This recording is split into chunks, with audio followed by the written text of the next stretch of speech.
د مینه ټي وي چینل درنو کتونکو سلام، ستړي مشئ، وخت مو بخیر. د دې ساعت خبرې ټولګي ته مو زه مینه افغان هرکلی کوم.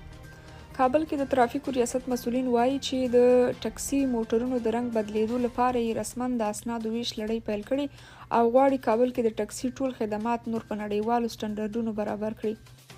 کابل کې د داعش د خراسان څانګې مرستیال وژل شوی. د طالبانو تر کنټرول لاندې باختر اژانس خبرداری ورکړې چې د داعش د خراسان څانګې مرستیال انجینر عمر د تېرې جمعې په ورځ د طالبانو د استخباراتو په ځانګړي عملیاتو کې له منځه تللی. داسې مهال چې طالبان هر ځل ادعا کوي چې په افغانستان کې داعش ډله له منځه وړي، خو باختر خبري اژانس نن خبر ورکړی چې په کابل کې د داعش د خراسان څانګې د والي مرستیال انجینر عمر وژل شوی دی. باختر اژانس په خپل ټویټر پاڼه لیکلي انجینر عمر د تېرې جمعې په ورځ د طالبانو د استخباراتو په ځانګړي عملیاتو کې د کابل د بګرامۍ ولسوالۍ بوتخاک څلور لارې کې د شمشاد کوڅې ته نږدې وژل شوی دی. خبر کې دا هم لیکل شوي چې هغه د کابل په وروستیو ټولو بریدونو کې لاس لره. دا په داسې حال کې ده چې متقي وړ مورز په پاکستان کې وویل چې افغانستان کې هیڅ ترهګرې ډلې شتون نه لري. د عمران خان نیول کېدل پلویان یې د جی ایچ کیو مخې ته راټول شوي.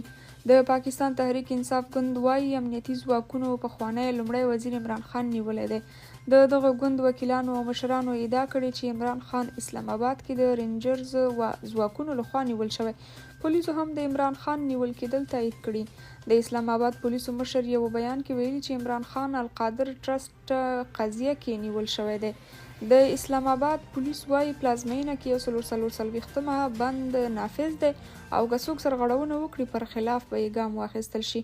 د پاکستان په بیلابیلو ښارونو کې لاریونونه روان دي او د پولیسو ګاډه یې سوځولې. د پی ټي آی یوې مشرې مسرت جمشید چیما د ویډیو یو پیغام کې ویلي چې له عمران خان سره ډیر زور زیاتی روان دی. هغه وایي ماته معلومه نه ده چې دوی له عمران خان سره څه کړي دي.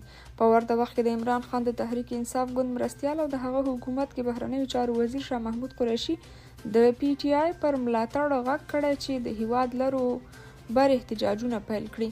د اوبو او برېښنا شرکت له واویا ترکي شرکت سره د 200 میګاواټه بادي برېښنا د جوړېدو او سروې هوکړلیک لاسلیک کړ. یاد هوکړلیک د اوبو او انرژۍ وزارت د سرپرست وزیر او د ترکیې واویا ساختماني شرکت د رئیس له لوري لاسلیک شو.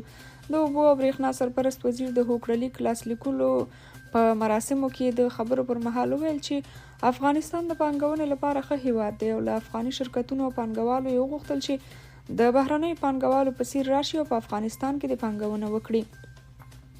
نوموړي دغه راز زیاته کړې ده چې د هیواد په جنوب غرب سیمو کې که پر بادي سرچینو پانګونه وشي 1400 میګاواټه برېښنا تولیدولی شي.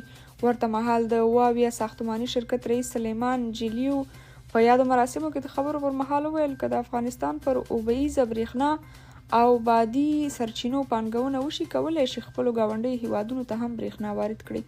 افغانستان له سریلانکا سره 3 لوبې لري. د افغانستان کرکټ بورډ اعلان وکړ چې د جون په لومړیو کې به د سریلانکا له ملي لوبډلې سره 3 یو ورځنۍ لوبې کوي. دا لوبې به د جون د میاشتې په 2، 4 او 9 نیټه وي. ټاکل شوي چې د افغانستان لوبغاړي ژر سریلانکا ته ولاړ شي. د کرکټ بورډ اعلامیه وایي چې دا لوبې به د سریلانکا د همبانټوټا په ښار کې وي. دا د دواړو هیوادونو ترمنځ دوستانه لوبې بلل کېږي. سریلانکا له دغو سیالیو څخه وروسته د 2023 نړیوال جام ته د ورتګ لپاره د غوراوي سیالۍ کوي. افغانستان دغه نړیوال جام ته وتلی دی. د سریلانکا کرکټ بورډ هم د دغو لوبو نیټې اعلان کړي دي او ویلي دي چې افغانه لوبډله ور روانه ده. ملګري ملتونه وایي په افغانستان کې مخزنه کارکوونکي له زورونو، ګواښونو او توقیف سره مخ شوي. په افغانستان کې د ملګرو ملتونو سازمان اړوند ادارو کې د طالبانو د حکومت له لوري د ښځو په کار له بندیز وروسته په دې هیواد کې د ملګرو ملتونو سیاسي استازولۍ وایي د دوی یو شمېر ښځینه کارکوونکي د تګ راتګ له محدودیتونو لکه زورونې، ګواښونو او توقیف سره مخ شوي دي. یونما په افغانستان کې د بشري حقوقو د وضعیت په اړه په خپل تازه راپور کې چې د سې شنبې په ورځ خپور شو د فبرورۍ او اپریل میاشتو پیښو ته کتنه کړې او ویلي دي چې له همدې امله یې خپلو ټولو کارکوونکو ته امر کړی چې لږ تر لږه د 2023 کال د مې تر 5 پورې د دفترونو ته رانشي. د دوشنبې په ورځ د ملګرو ملتونو د ویان مرستیال فرحان حق د دغه سازمان په مرکزي دفتر کې په یوې خبري غونډه کې وویل د مې له 5 نیټې وروسته د دوی په کاري وضعیت کې کوم بدلون نه دی راغلی او په افغانستان کې د دوی کارکوونکي لا هم له کوره کار کوي. له 200 ډیر افغان کډوال کاناډا ته ولېږدول شول. د کاناډا د مهاجرت ادارې یا IRCC اعلان کړی چې 280 افغان کډوال په وروستۍ الوتنه کې د کاناډا هالیفاکس ته رسېدلي دي.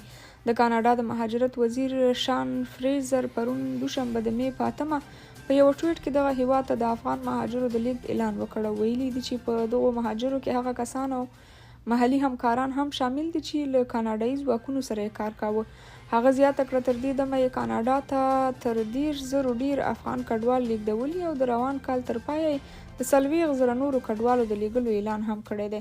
په همدې حال کې د کاناډا لومړي وزیر جسټن ټروډو له دې مخکې ژمنه کړې وه چې له افغانستانه به د زیانمن شوو افغانانو ایستلو ته دوام ورکوي او ټینګار یې کړی چې 40,000 افغان کډوال به خپل هیواد ته واستوي. د اسلامي امارت له واک ته رسېدو وروسته په زرګونه کسانو له افغانستانه کډه وکړه او ګاونډي هیوادونو لکه پاکستان، تاجکستان او ایران ته یې پناه یوړه. د اسلام کلا بندر خدمات 40 ساعته شول. د صنعت او سوداګرۍ وزارت وایي چې ایران ته د سوداګرۍ او ترانزیت د ودې او پراختیا لپاره د افغانستان د صنعت او سوداګرۍ وزارت د رهبرۍ له سفر او مذاکراتو وروسته په اسلام کلا بندر کې د کار او خدماتو عرضه 40 ساعته شوه. دغه وزارت د څرګندونو له مخې سرپرست حکومت ژمن دی چې خصوصي سکتور ته اسانتیاوې رامنځته کړي او غوره خدمات وړاندې کړي. هند کې یو بس له پله څخه لاندې غورځېدلی او 21 تنه مړه شوي. په هند کې له پله څخه د یو مسافر وړونکي بس د لوېدو په پیښه کې لږ تر لږه 21 کسان مړه شوي دي. چارواکو وویل چې بس چلوونکی ښایي ویده شوی و. پیښه د سې شنبې په ورځ د می په 9 د غوایي په 19 د مدهیا پردیش ایالت د اندور ښار په څېر رامنځته شوې.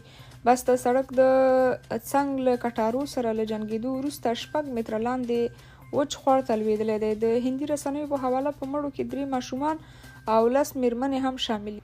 موټر چلوونکی د پیښې له ځای څخه تښتېدلی. د نړیوال بانک د 2020 کال د راپور په اساس په نړیواله کچه په ترافیکي پیښو کې د انسانانو 11% مړینې په هند کې پیښیږي، سره له دې چې د نړۍ یوازې 1% موټرونه په هند کې دي. دغه راپور په اساس په هند کې هر کال په اوسط ډول 150,000 ترافیکي پیښې رامنځته کیږي او په هر 4 دقیقو کې په دغه هیواد کې یو کس په ترافیکي پیښه کې مري. درنو کتونکو، د دې ساعت خبري ټولګه تر همدې ځایه او تر بیا بلې ټولګې د خدای په امان ښې چارې ولرئ.